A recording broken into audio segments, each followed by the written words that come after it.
There's a mental pattern that operates silently, defining why intelligent, hardworking people consistently settle for less than they deserve. It doesn't look like failure. On the contrary, it often disguises itself as maturity, patience, or wisdom. And in the next few minutes, the content of this video will make it all crystal clear for you. Imagine the scene. You're in a negotiation, whether it's for a salary, the price of a service, or a key condition in a relationship. You know your worth, you know what would be fair, but the other party comes back with a lower counteroffer. In that moment, an uncomfortable tension fills the air. An inner voice tells you to hold your ground, to argue your case. But another voice, quicker and more appeasing, whispers that it's good enough, that the difference isn't that big, and that the most important thing is to avoid conflict, preserve the relationship, or simply secure what's already almost in the bag. In seconds, you give in. The tension vanishes, and an immediate sense of relief washes over you. The problem is later, in the silence of your own thoughts, another feeling emerges. The sense that once again you gave up what was important to you. This video isn't about learning to be tougher or more aggressive. It's about understanding the psychological architecture behind that decision. What I'm about to show you isn't a lack of ambition, but an emotional defense mechanism that, while it may have served you in the past, now exacts a heavy toll on your financial life and your perception of status. We're going to dissect the patterns that make you confuse immediate relief with victory and patience with submission. Since you're watching this video, you've already decided to stop ignoring the problem. But what comes next might completely change your view on why this happens. So before we continue, I'll give you a few seconds to like the video and subscribe to the channel. If you don't like it by the end, you can always unlike it, okay? Let's begin. What keeps this pattern running isn't a single flaw, but a set of 5 interconnected psychological mechanisms. They reinforce each other, creating an architecture of self-sabotage that is nearly invisible to the person inside it. Let's break down each of these mechanisms one by one. The first, and perhaps most fundamental, is premature acceptance as an emotional defense. This isn't about being weak. It's about being overprotective of yourself. The human brain is wired to avoid threats, and for many people, especially those not trained for healthy confrontation, any form of tension or negotiation is interpreted as a social threat. Giving in isn't an act of surrender, but an escape maneuver. The brain isn't thinking about the money you're leaving on the table. It's focused on getting you out of that uncomfortable situation as quickly as possible. It looks like a flexible and collaborative attitude, but the hidden cost is the gradual erosion of your self-worth. Every time you accept less, you reinforce the idea that your value is negotiable downwards. Over a career, this small difference accumulates, creating a financial chasm between what you earn and what you could have earned. This leads us directly to the second mechanism, the pursuit of immediate relief from avoiding tension. This might sound like a gut punch, but you need to hear it. Your brain might be addicted to giving in. The reward you feel when you accept a lower offer isn't the joy of the agreement, but the chemical relief that floods your system when the social tension disappears. It's a dose of tranquility the brain learns to crave. Researchers studying decision-making show that when faced with discomfort, the mind prefers shortcuts that lead to a state of least effort. Avoiding conflict is the perfect shortcut. The problem is that you are training your brain to prioritize short-term comfort over long-term prosperity. I'm going to repeat this sentence because it could help change your behavior. You are training your brain to prioritize short-term comfort over long-term prosperity.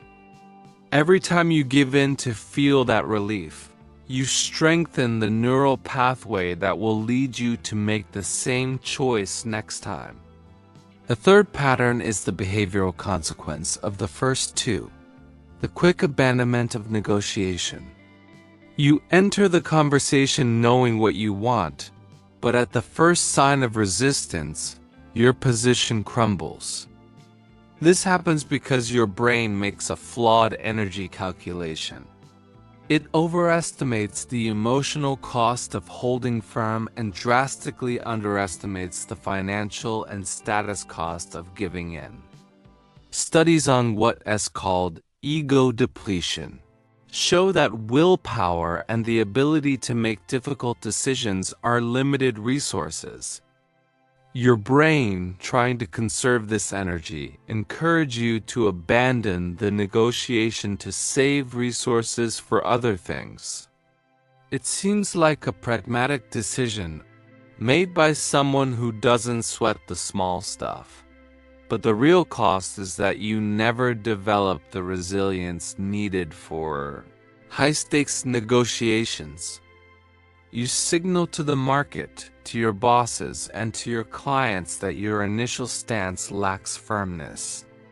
Here we enter subtle territory, the fourth mechanism, when patience becomes submission.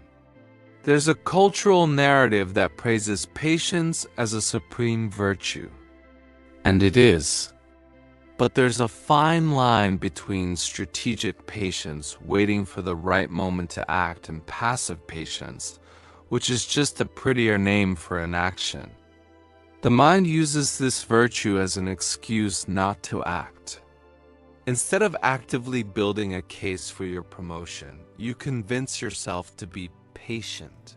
Instead of prospecting for better clients, you tell yourself you're waiting for the rough patch to pass. This isn't strategy. It's submission disguised as wisdom. Strategic patience involves a plan and continuous action behind the scenes. The patience that becomes submission is just the hope that something will change without you having to expose yourself to the risk of action. While you wait, others, more proactive, are taking the positions you desired. Finally, all these patterns are sealed by the fifth and final mechanism, the silent repetition of "it good enough." This phrase is the cognitive tranquilizer you use to justify the decision to accept less. It's the tool your brain uses to resolve cognitive dissonance, the internal conflict between knowing you deserve more and the fact that you just accepted less. To close this uncomfortable gap, the mind has two options. Either it admits you made a mistake, which is painful, or it convinces you that the deal wasn't so bad after all. The second option is always easier. It's good enough. Sounds like gratitude, like contentment. But it's poison. The more you repeat this to yourself, the more you lower your own baseline for what is acceptable. It becomes a self-fulfilling prophecy. The good becomes the enemy of the great, and you start living in a world of acceptable opportunities instead of pursuing the ones you truly deserve. Now that we've dissected these 5 mechanisms, it's crucial to make a distinction that most people ignore: the difference between effort and value. Our culture glorifies effort, dedication, the hours worked. But the market, the financial reality, doesn't reward effort. It rewards perceived value and the ability to communicate that value unequivocally. You can be the hardest working person in the room, But if you accept the first offer out of fear of confrontation, your effort becomes irrelevant to the final outcome. Another key distinction is between being busy and being strategically positioned. Being busy is a measure of work volume. Being strategically positioned is a measure of impact and bargaining power. Repeatedly accepting less keeps you busy, but it prevents you from positioning yourself strategically for bigger leaps. And here we arrive at the fundamental cognitive shift. Understanding all this is not an invitation to guilt. On the contrary, settling for less than you deserve is not a moral failure or a character flaw. It's a learned pattern, a mental software that was installed, often without your permission, to protect you in an environment where conflict might have been dangerous. The problem is that the environment has changed, but the software is still running. Continuing to run this program today has a predictable and devastating cost. A life of unfulfilled potential and a bank account that reflects your fear, not your talent. The mental restructuring doesn't come from a how to be more confident tutorial. It comes from introducing a new question at the precise moment of decision. The next time you feel the tension of negotiation and the overwhelming urge to give in for relief, stop, and instead of thinking about what you might lose, ask yourself, who am I trying to protect by being this way? The answer will rarely be my future self. Most of the time, you're trying to preserve the other person's image of you, or your own immediate comfort, at the expense of your prosperity. I'm going to repeat this sentence because it could help change your behavior. The discomfort of negotiation is not a sign that something is wrong. It's the sound of your value being tested. It's the price of admission to a new level of results. The goal isn't to win every negotiation. It's to stop losing to yourself before the contest even begins. True prosperity isn't built on hard work alone, but on the uncomfortable decisions you allow yourself to make and sustain in the moments that truly matter. The question that echoes isn't whether you deserve more. The question is, for how much longer will you be content to accept immediate relief as payment for your potential? Well, we're about to wrap up, but before we do, I sincerely hope this video has made you reflect and has given you ideas that can improve your life. Now, I kindly ask you to leave a comment saying whether you like the content or not and why. Your reflection helps other people reflect on the topic as well. Feel free to subscribe to the channel to keep receiving more content like this. Until the next video.